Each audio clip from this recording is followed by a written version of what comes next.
D.C., but even for the country, because it's, to me, a very big deal. I'd like to thank NFL Commissioner Roger Goodell, Washington Commanders owner Josh Harris, and Washington, D.C. Mayor Muriel Bowser, Secretary Scott Turner, Secretary Doug Burgum, and I see Howard Lutnick is here too, Commerce, and some others that if I could see past the press, I'd name you, but I can't. I'm pleased to reveal that the 2027 NFL Draft, that's a big thing, will be held right here in our nation's capital, Washington, D.C., on the National Mall, and you get a little glimpse of it.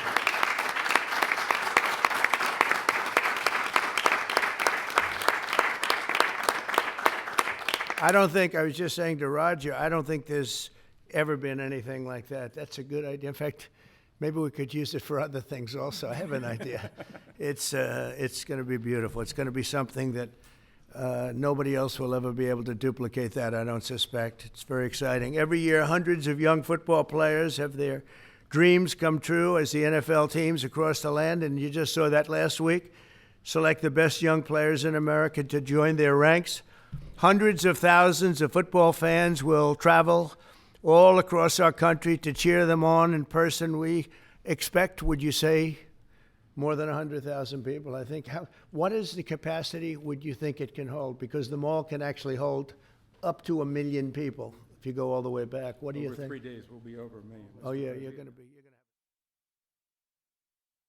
have local businesses and bringing jobs and tourism to the heart of our capital. The draft is a celebration of one of our country's most cherished cultural institutions and the annual highlights for football fans everywhere. Everyone in the world is going to be watching. We look forward to welcoming people from across the nation, from all over the world. Last month, the Washington Commanders and the D.C. government also announced a major deal to build a brand new 65,000-seat football arena at the site of the RFK Stadium in eastern Capitol Hill, and I don't think there is a better site anywhere in the world than that site. Incredibly exciting. You know, he's a friend of mine. He's a very successful guy. There's a reason for it. It's amazing. It sat there for years, and people were talking about stadiums in 25 different sites. I said, they're not talking about the best site. That's the best site there is. Bringing professional football back into the district from Maryland. And not only are these announcements great for the NFL, but they also advance the mission of making Washington, D.C. safe and clean and beautiful. And we're working very closely with the mayor, as you know, and we've made a lot of improvements in the last few months, and it's getting to look really strong. Crime is way down, and there's a good relationship we have going with Muriel. So I want to thank you very much. And would you like to say a few words? Thank you, Mr. President. The mayor, please. Thank you. Thank you. Well, I'm sorry. Well, greetings. I'm Muriel Bowser. I'm the mayor of the best city in the world and also the sports capital. And we are delighted to be here with the Washington Commanders, the NFL, and the president to talk about this very exciting announcement for Washington, D.C.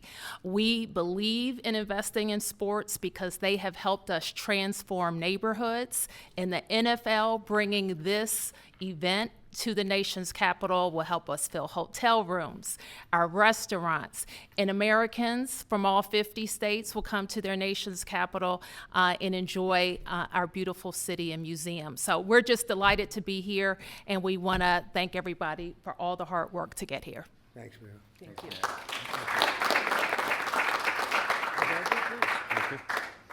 Well, Mr. President, thank you. We're honored to be here in the Oval Office, and to have you announce the 2027 NFL Draft is a special treat. So thank you for your support. Also, thank you for your support in the Commanders' new stadium.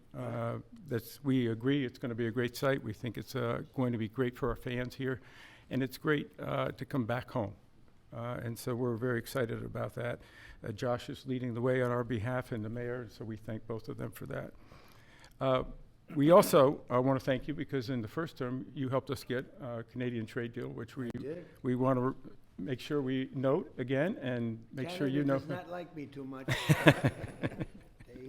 They gave a great American company a lot of money that you deserved, frankly. So. Well, thank you. The draft has really become one of the great entertainment and sports events. Just a week ago in Green Bay, we had over 600,000 people attend. The year before in Detroit, we had close to 800,000. As the president remarked, we believe we'll be well over 1 million when we come here to D.C. in 2027. So we not only believe it's a great site, we believe it's consistent with what the president said, which is investing in our communities, investing specifically here in the nation's capital, one that I grew up here in Washington, D.C., and is particularly important. We think we can have a tremendous impact on this community, and it will not just be an event, it will be something that will show the world how far the nation's capital has come and where it's going. So we're very excited about that. And we thank everybody here. We thank you for your support. We know it's going to be a great event. And Mr. President, we thank you again. Thank you very much. You're Roger. welcome. Good luck with it. Yes, thank you very much. Thank you. Mr. President, thank you very much. We wouldn't be here without you. Thank you for your leadership in terms of the stadium, and now, what a great day for Washington. I mean, to host the NFL draft in 2027 on the Mall. I believe we'll get over 1 million people, and it's going to be an amazing day, and it'll showcase what Washington's all about, but it'll also showcase what our country's all about. Washington is the gateway city to our country, and you know, it'll be an amazing day, and we can't wait to get started. And I couldn't have done it without my partners, Roger Goodell, thank you, and Mayor Muriel Bowser. And we're ready to get to work, and I can't imagine RFK coming back. I grew up here. DC used to stop and on Sundays, and everyone would be inside watching football, or everyone would be glued at the stadium. And so we want to bring that back. And football really is as essential to the culture of America. We all love it. We all watch it, and it brings people together. And so what a great way to celebrate the United States of America, the NFL, and the Washington Commanders. And President Trump, we leave on your desk a Trump jersey. You are the ultimate commander, so it is a Commanders jersey. There's no bird on it, but you know, we appreciate you, and thank you for everything you've done, and look forward to the future. Thank you very much. Thank you. And I have to say that Josh had a very good draft a short while ago. You have a very good quarterback. We do. A great quarterback, I think. Yeah, Very great. excited about Jaden. Any questions, please, about the stadium or any of it? Yeah, please. Yes. Thank you very much. Yes, thank you so much. About the draft, and I would like to upcome an event that it was already mentioned here, the World Cup. Although United States, the passion here is football. For the World Cup next year, how do you envision, Mr. President, this event here in the United Well, it'll be States? fantastic. I worked very hard to get the World Cup. It was, in fact, I think I have the trophy right here, right behind you. Don't have a picture taken with Roger and that trophy, by the way. But no, they brought it in. Johnny, who's a good guy, but he brought that in. That's the actual trophy. It's interesting that you asked that. And it's made at Tiffany's, and they're leaving it here until just before the actual World Cup. Then it goes to the champion. But that's very exciting. We have the Olympics. So we have both of them. I worked very hard in getting both, and I said, you know, I'm not going to be able to be there as president. And then a strange thing happened, and it turned out I became president not for the term that I was supposed to be. I became president while we have the Olympics and the World Cup, and we have something that maybe surpasses everything, the 250th anniversary of our country. So that's going to be great. That's going to be a very big event, a year-long event. So thank you for the question. Very nice question. Yeah, please. So you've often said you want U.S. to be bigger, better, and stronger.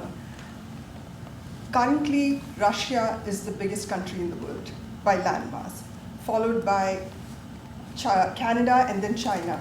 So when you say that you want to annex Canada, is it so that it would be the biggest country in the world? No, I never even thought of it that way, although I am a real estate developer at heart. I've never heard that question. Yeah, please, go ahead. Mr. President, will you have to hire more security and police in order to accommodate the 1 million people coming in for the NFL draft? I think that there'll be something, and I know Roger will work it out, and Josh and all of us will work it out. It's such an honor to have that. I think it'll be great for everybody, great for our country. It'll be something very special. There's no scene like it. There's no site like it. My whole life was based on sites, locations, and as soon as I looked at that rendering, it's going to be beautiful. It's going to really be beautiful. You know, interestingly, I didn't know exactly where it sat relative to the Capitol, but the stadium, if you go back, is right behind the Capitol, miles behind, but nevertheless visually right behind it. So it's going to be an architect's dream, whoever the architect is chosen, and the owner. It's going to be something special. I think it's going to be great for the area. Going to be, it will be top of the line. I know these people very well, and they only know about top of the line. And I would say that more will be put into the stadium than would be put into a identical stadium of a similar size. I think they're going to do a special, because of the importance of the location. I have no doubt they'll do a special job. Yeah, please. Can you explain a little bit about how you would implement tariffs on the film industry, kind of how that would work? Well, that's a different story, but our film industry has been decimated by other countries taking them out, and also by incompetence, like in Los Angeles. The governor is a grossly incompetent man. He's just allowed it to be taken away from, Hollywood. Hollywood doesn't do very much of that business. They have the nice sign and everything's good, but they don't do very much. A lot of it's been taken to other countries, and a big proportion. And I'm actually going to meet with some because, there's some advantages, I guess, and I'm not looking to hurt the industry. I want to help the industry. But they're given financing by other countries. They're given a lot of things, and the industry was decimated. If you look at how little is done in this country now, you think we were the ones. We used to do 100, not long ago, 100%. Now we do almost like very little. It's shocking. Are you in that business too? Because he's in so many businesses. You could explain it, but it's not a good situation. So we're going to meet with the industry. I want to make sure they're happy with it because we're all about jobs. That's all what it's very important. It's a big industry, but it's an industry now that's it's really left. It's abandoned the USA where it started, and we'll get it back. Yeah, please. Thanks, Mr. President. First, I just want to thank you for letting us in here. I'm with Zero Hedge in the last administration. And us on social media, so we're really grateful to be in the White House. And this is not exactly sports related, but I've been dying to ask you this question for a long time, which is that 2.5 years ago, the Nord Stream pipeline blew up. Yeah. And despite what people like John Brennan and all the hawks said, you were one person who said Russia probably did not blow up its own pipeline. Yeah, if you can believe. They said Russia blew it up, yeah. And so I'm wondering now that you're president, if you would consider launching a formal investigation into what happened there and who actually did blow it up.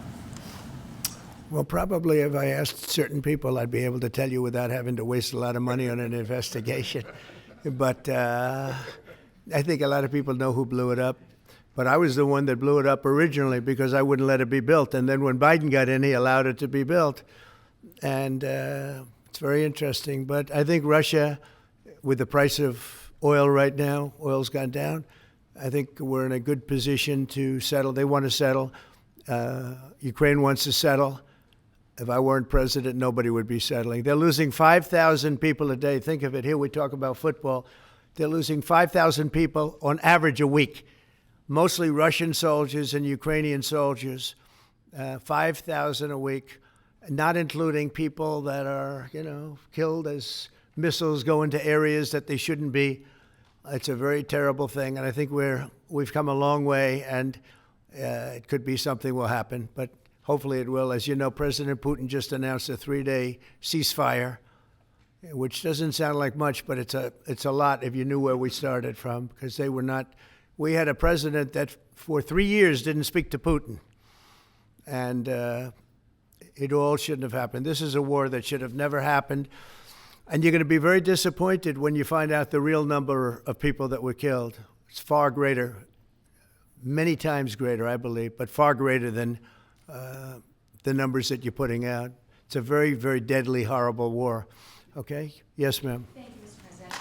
Some Catholics were not so happy about the image of you looking like the Pope. Oh, I see. You mean they can't take a joke? You don't mean the Catholics. You mean the fake news media. Not the Catholics loved it. I had nothing to do with it. Somebody made up a picture of me dressed like the Pope, and they put it out on the internet. That's not me that did it. I have no idea where it came from. Maybe it was AI, but I know nothing about it. I just saw it last evening. Actually, my wife thought it was cute. She said, "Isn't that nice?" Actually, I would not be able to be married, though. That would be a lot. I'd have to the best of my knowledge, popes aren't big on getting married, are they? Not that we know of. No. I think it's the fake news media that, they're fakers. My question, though, sir, was about the fact that it was put out on the White House account, even though it was AI generated, it was a joke, it was a meme. Does it at all diminish the substance of the official White House account to have it go out on that? Give me a break. It was just somebody did it in fun. It's fine. Have to have a little fun, don't you? Yeah, please, go ahead. Tell me about the program that's just been introduced to give undocumented immigrants living in the United States About me? $1,000 to self-deport. Can you just tell us a little bit? Oh, the new program, yeah. We have millions of people that have come into this country illegally through an administration that didn't know what they were doing. They didn't have a clue. And now we find out officially they didn't because the president was incompetent, but I could have told you that before. And they've allowed millions and millions of people to pour in. Murderers, drug dealers, the biggest drug dealers in the world, actually, terrorists come in, emptied prisons from many countries, not just South America, all over the world. They emptied their prisons into our beautiful USA. And to get that many people out, 21 million people we think the real number is, but let's say 3 million of them are serious criminals. 11,888 murderers, many of whom murdered more than one person. It's hard to believe we have to even talk about this when we're talking about something so beautiful, but it's something we have to talk about having to do with the country because it's very important. So they came in by the millions illegally into our country. They just flowed in through an open border policy that was insane. And what we've done is we've offered, you know the numbers, but because we're taking them out by the thousands, we're being obstructed. It's very unfair what's happening because the court system it's very unfair. We have to get them out fast. These are bad people. These are people that are killing, and they've already killed many people in this country.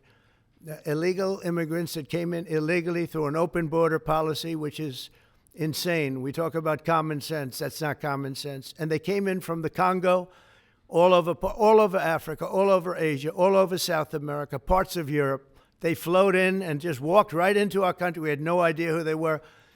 21 million at least. That's probably a low number. You hear lower numbers than that. It's not. That's a low number.